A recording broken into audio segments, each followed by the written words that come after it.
Welcome to the Naked Life Podcast, where stripping is a way of life. I'm your host, Wentworth. Shall we get started? Because I know you're ready. Hello, listeners of the Naked Life Podcast. I'm so excited you're here. I mean, if you haven't shared with your best friend this episode, or this podcast rather, or rated and reviewed this podcast, like, what are you doing? Why keep this a best kept secret? Share. Because I love sharing my story. I love teaching. I love just talking to you guys, even though I'm talking to a microphone. Like, every time I get on this microphone, it just like feels like I'm talking to a friend. And I mean, I just want to thank you guys for being on here, listening. It's the thankfulness season. I'm still running my 90-minute refocus, reconnection coaching session. You reconnect to yourself, get the next steps to survive the holiday season, so that way you don't feel behind when the new year comes, because it's going to come fast since it is the holiday season. And with that, let us begin. So this week's episode piggies back on last week's episode about figuring out who the fuck you are when you don't know who you are in the first place. And I saw this post on Instagram, and it was discussing childhood trauma and when you start taking back your life. And it brought this perspective up that you're not actually taking back your life. You are starting to live your life for the first time ever. Let me repeat that. If you've had a shit ton of childhood trauma or childhood trauma in general, you're not taking back your life. You're living your life for you for the first time ever. And no, there is nothing wrong with that. There's never anything wrong with taking back your life or living your life for the first time ever. There's nothing wrong with also being a late bloomer. So I'm going to associate this as being a late bloomer throughout the podcast when you're starting to live your life for yourself for the first time ever and really trying to figure out and navigate who you are as a person and do all the things that you should have gotten the opportunity to experience as a child, but because of circumstances, you were not allowed to. And I mean, oftentimes, and I know I feel this in myself, like my childhood ended at 8.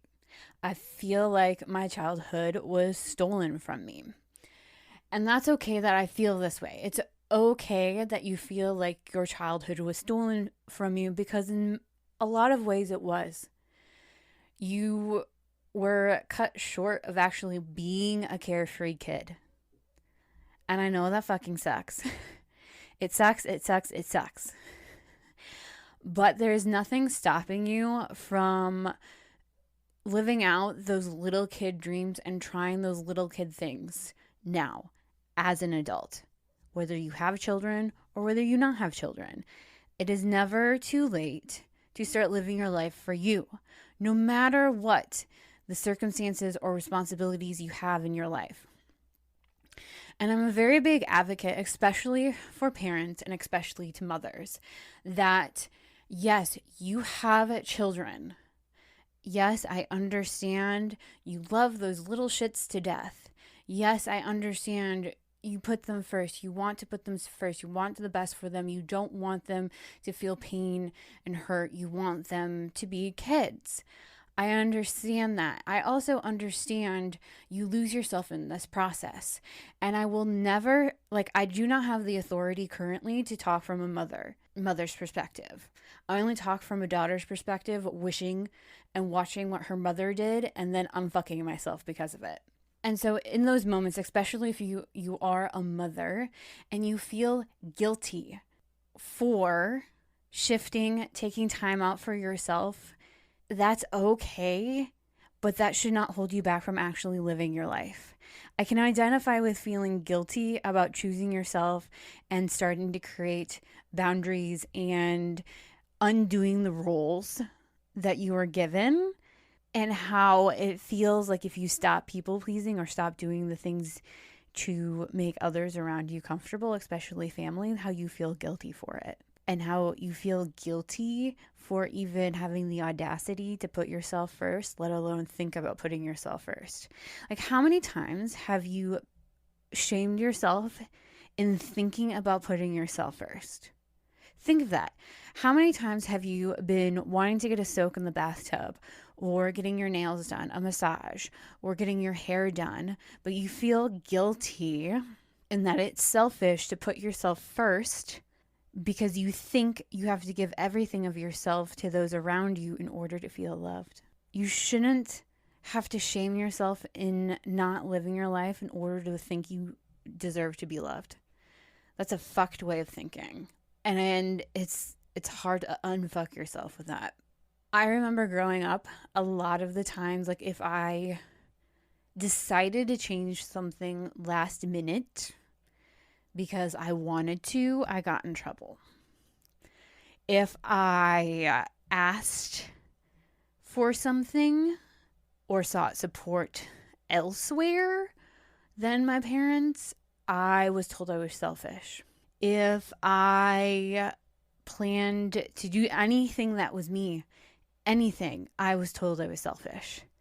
I'm literally numb to someone calling me selfish because I don't believe I'm actually selfish because of what someone's calling me selfish for. It's me having the audacity to either set boundaries, say no, and actually do something I wanted to do for myself because I wanted to do it. And I also don't take the feedback of someone calling me selfish because a lot of times it's them shaming me for not thinking of their needs first. I have thought of their needs first. I mean, one of the trauma responses I have as a child is I'm always trying to anticipate others' needs. I have also always done in my head what possible outcomes and how they would affect family members for decisions I've made for myself.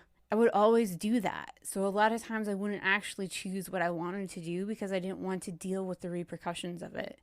I didn't want to be yelled at. I didn't want to be told I was selfish or difficult or that I wasn't putting the needs of the family first. When quite frankly, I was the fucking child. I was the child. My needs should have been first, not the family unit's needs. And when I say family units, I say parents' needs or the adults in the generation before me. I don't know what it is about the generation before me in my family, but I find it very interesting and frustrating and fucked up. A lot of the shit that they blamed on me and projected on me because they weren't okay with themselves, because they weren't comfortable with the relationships of the family members I was developing with or who I became close to. Like, I have a close relationship with my grandmother. And that has been the point of contention for her children and me. It's been the point of contention because a lot of them think they're being replaced. A lot of them had some unworthiness coming up because they thought they were being replaced and I was just being born and my grandma was taking care of me. And I have a very close relationship with her, and that's challenging because they think somehow I'm stepping on their toes. I don't know. I'm trying to process this in real time and what they think. Who the fuck knows? I am the first granddaughter, the first grandchild on my mother's side of the family, and the females of the generation before me have blamed me a lot for just existing and for just being me. They might have other opinions about that. They quite frankly have other opinions about it. But I know my relationship with my grandmother has been a massive trigger point for all of them. And they have all projected their insecurities on me and required me to do penance and forgiveness for them. When all I did was I just existed. I spent time with my grandmother. I mean, my grandmother has been the only one in the family that's actually try to understand me. She's also been the adult. I think that's a very important distinction. She has also been the adult. And those who are older than me are that are allegedly supposed to be older and wiser than the adults. They do not act like adults. They act like children, still wounded children for whatever it is. I know exactly what it is. They're trying to get the love and affection from a family member. And so they've been trying to show that they are worthy of this love and affection of a family member. And I told my grandmother a long time ago that I love this family member, but I can't give a fuck about what they think. I can't, because I can't be chasing for this person's love and affection. And I think that was the first time I started instilling this belief that I'm no longer available for chasing someone's love and affection. I'm just not. And it doesn't matter who it is, even though sometimes it's a mindfuck. I've had to do a lot of healing with my relationships, with my parents especially. And it's just understanding that, like, I can't be whatever version they want me to be, because that's not who I am. The person they want me to be, or the person I played, was out of a trauma response, so I could try to feel safe enough to be a fraction of who I am. That's an interesting take on where it went with childhood trauma and figuring out who you are. I think that goes to the point of, like, I've had so many people put these projections on me of who I'm supposed to be, who they want me to be, and I've gotten in trouble. And yes, I'm going to use the word trouble for it, because that's what it feels like. I've gotten in trouble for having the audacity to go off script. Mind you, to me, I'm looking at my story of how I grew up compared to my cousins and even my siblings. Out of all of my cousins and my siblings, I'm the only person who truly has been raised by the village. Truly has been raised by the village. Because as I had started learning more about myself and asking more questions and just observing different family things or looking at different family photos, I realized, like, the village literally did babysit me and helped me grow up. It wasn't just my parents. It wasn't just my grandparents or my parents and grandparents. It was literally the fucking village. And so what they don't understand is this village, and what I've learned to take in, is each one of them have played a key role in my upbringing, and also played a key role in projecting whatever expectations, hopes, fears that they've had on me, or who they think I should be. A lot of them, it was just like trying to balance out what they saw others putting in, or what they saw was best to instill in me. And when I finally, like, broke free of the family lineage and not feeling guilty about it, it didn't feel like I was rebelling against my parents or breaking free of my parents. It felt like, and still feels to this day, that it's just like I'm breaking free of the family. It's not just my parents who I had to deal with disappointing. It was my aunts.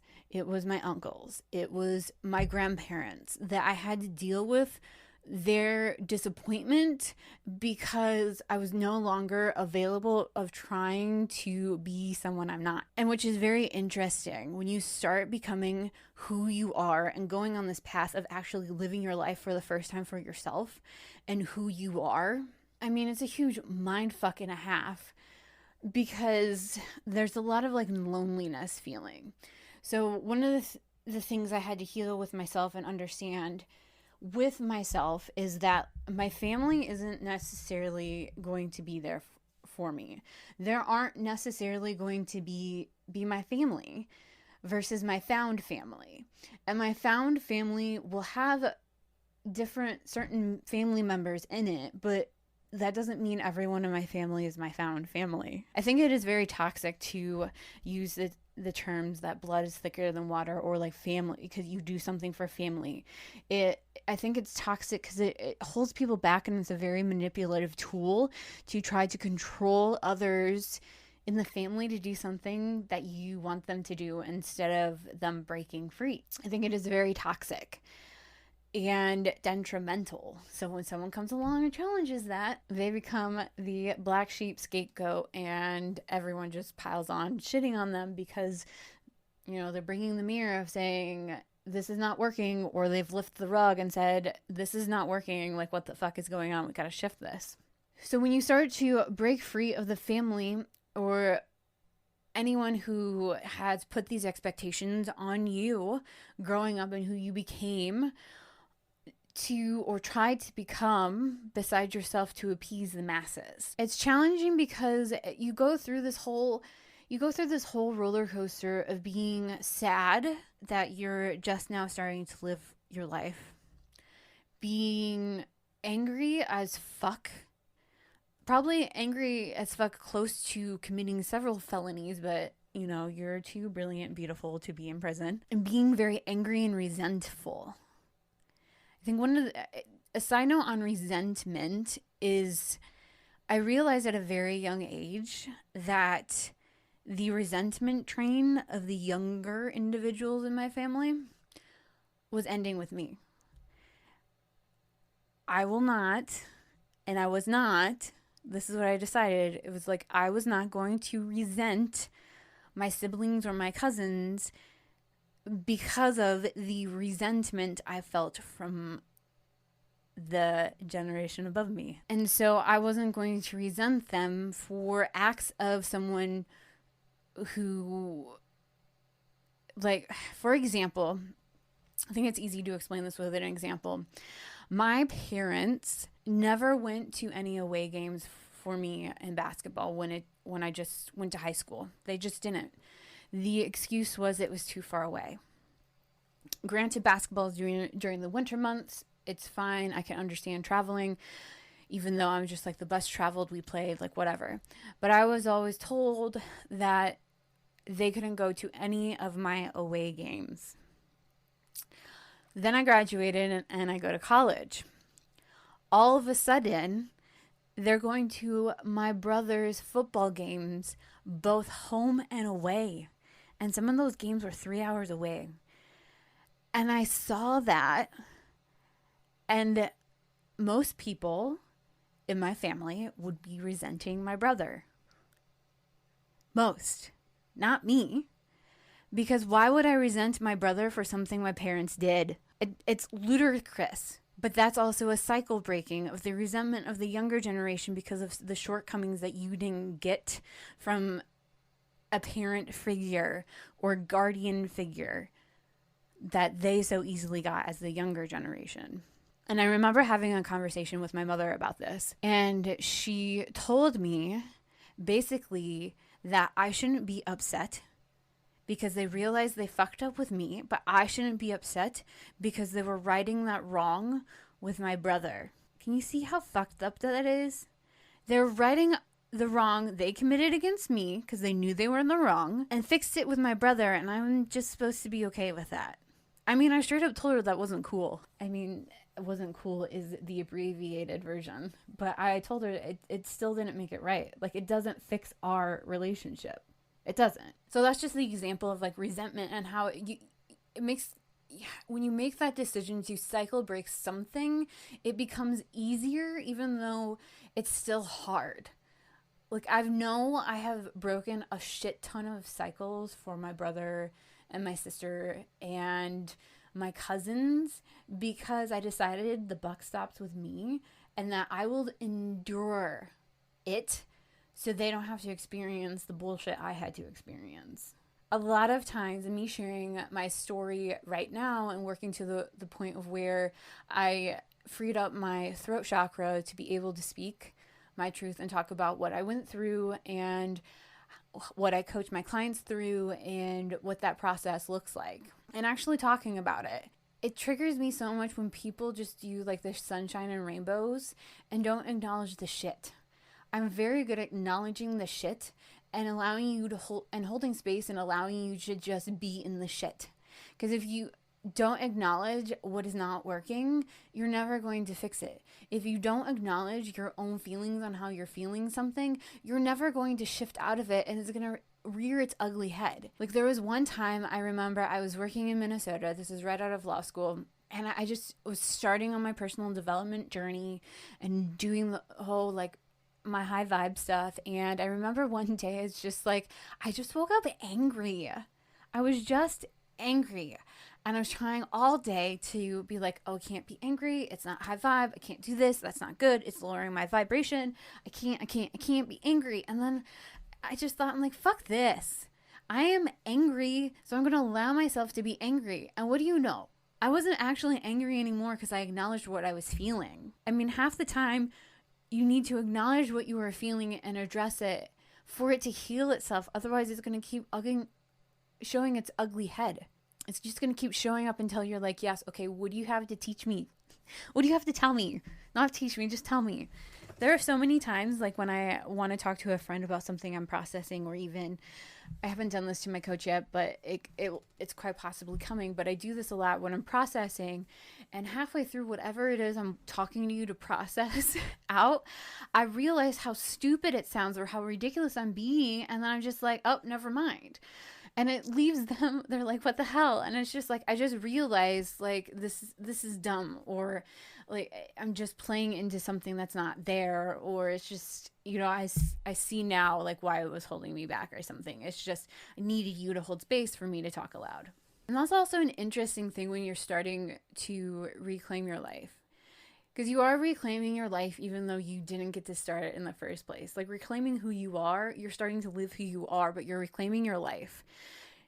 Because during one point in time, you released that or thought you needed to release that to make others around you feel better. And that's okay. It is okay to look back on your life and see all the frustrations and be mad and go on that roller coaster of starting to become who you're meant to be. That is perfectly fine. It is perfectly fine that you're a late bloomer. Quite frankly, I think late bloomers are the best because you guys are able to skyrocket your results very quickly.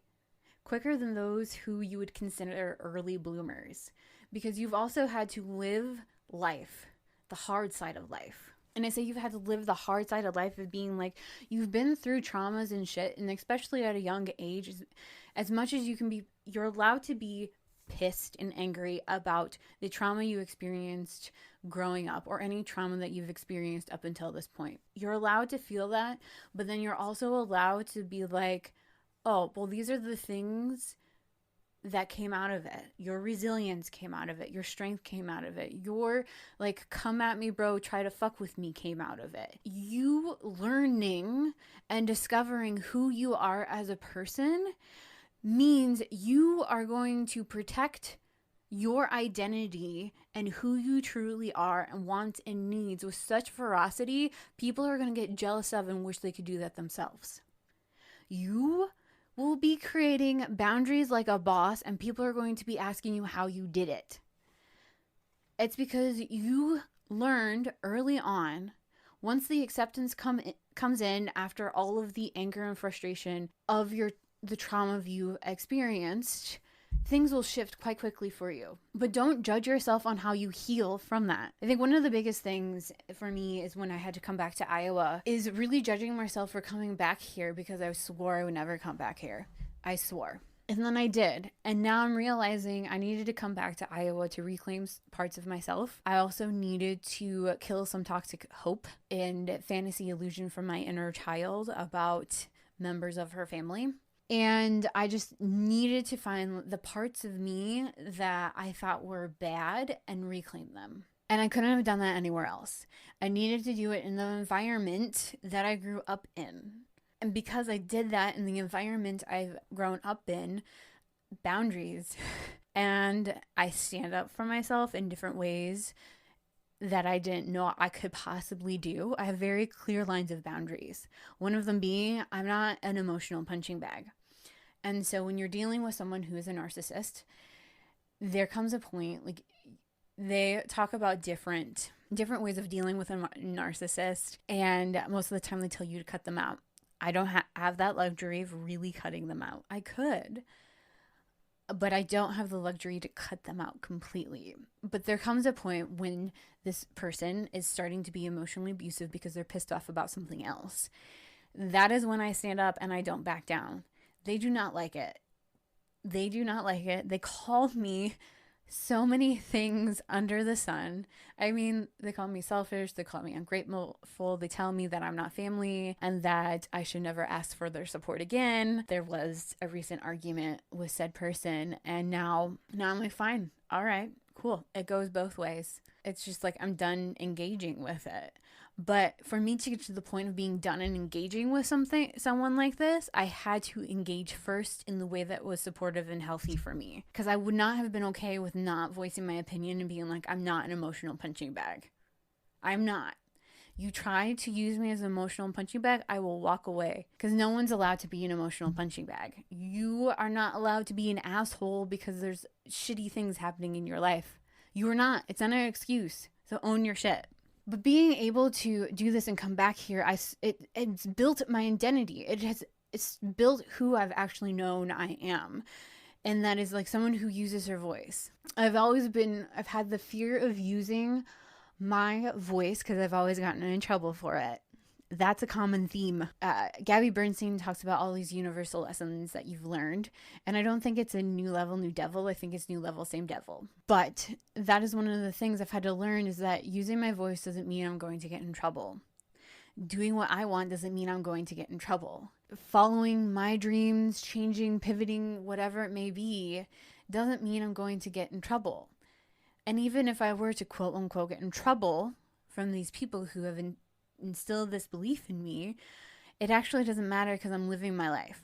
So when you realize that you're living your life for yourself, especially someone who's a late bloomer like you, who's living out their life and their identity for the first time, you really hit home that it is your life. It is your life and you're going to live it because you've known what it's like to live your life as something or for someone else. And you know that is not how you want to be living your life. And that's a superpower. It's a superpower to flip the script on what the trauma created in you. So a lot of times people use the trauma as part of their identity. Oh, I was traumatized. That's how I am. And they use that as an excuse. It becomes the same thing as, like I talked in a previous episode about, like, you're an athlete and then who are you when you're not an athlete? Like, who are you without your trauma? Who are you if you didn't use your trauma as your little stitch for being an asshole? Works the same way. It doesn't actually mean you're healed. I have trauma. I have childhood trauma, and I also have trauma from sexual abuse. They're part of who I am, but I'm not using it as an excuse to hold me back. If I do something that I didn't realize at the time was a trauma response, like, I'll back up and be like, oh shit. If I did something that was in the wrong to someone that was a trauma response, I back up and own it and apologize for it. I do not use it as an excuse of being, oh, that's my trauma. Like, you're responsible for your fucking actions. So much of my life has, like, someone's been chronically ill and they've used that as an excuse to be a fucking asshole. They've used that as an excuse and they don't take ownership for their actions for it. So I was talking to a coach / Reiki healer, and I was talking to her. I go, I have compassion for people who have chronic illnesses. I have compassion for people who are going through it and have mental illnesses going on, like they're depressed, they're feeling shitty, like all of that. I have compassion. And if you're one of those people, I have fucking compassion for you because I've witnessed it. I've experienced mental illness of my own. Like, I have compassion for it, for you, and being in this spot because I know how sucky and shitty it feels. Not for the chronic illness, but I've witnessed that. So I have compassion, but that does not give you an excuse to be a fucking asshole. It doesn't give you an excuse to be in the wrong and not own your shit.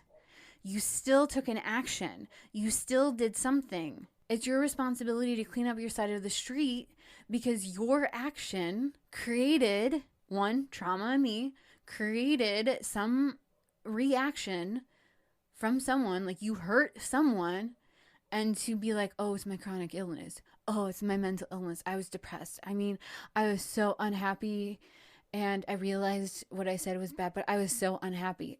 I don't give a fuck. You still took an action that hurt someone. Take responsibility for it. The sooner you take responsibility for it and take ownership of your part in any given situation, the faster the healing process goes for you. The faster it is for you to get out of the shit, accept things as they are, and to move forward with your life and live your life for yourself. And that's what makes you fucking awesome. So for someone who feels like they've had their childhood stolen from them, for someone who feels like a late bloomer, please stop shitting on yourself for it. Your life does not end in your 20s. It does not end in your 30s. It does not end in your 40s and 50s, 60s. I mean, your life does not end until you're 6 feet in the ground. And who the fuck knows when that's going to happen? I mean, quite frankly, if my grandmama, who has raised 3 children and helped raise 6 grandchildren, doesn't know when she feels like she's a grown-up, because I asked her, then stop pressuring yourself to live your life on the terms that other people told you. If someone in their 80s and 90s still feels like they're a little kid, or 70s still feels like they're a little kid at times, why are you pressuring yourself to be an adult, or whatever an adult looks like? Everyone's just trying to figure out their shit as they go. You're no different. I think when you realize everyone's just stumbling in the dark sometimes along with you, it makes life easier. But just remember, you are amazing. And starting to live your life for yourself and take ownership of who you want to be and who you know you're meant to be is the game changer you're looking for. It's the game changer you needed. And after you acknowledge all of the shit and go through the emotional roller coaster that is of healing your relationship with yourself, healing your inner child, inner teenager, healing and accepting the stuff that happened to you growing up is part of who you are and not who you are. It is part of who you are, but it is not solely who you are. Your life gets exponentially better and you start living your life for you. And you're not actually behind. You're never behind because of it. You're never behind because your cycle of life went backwards or somehow didn't go in the order it was supposed to be. You're never behind because you're just beginning. Thank you for listening to this episode of the Naked Life Podcast. Please remember to rate, review, subscribe to this podcast, and share with all your friends.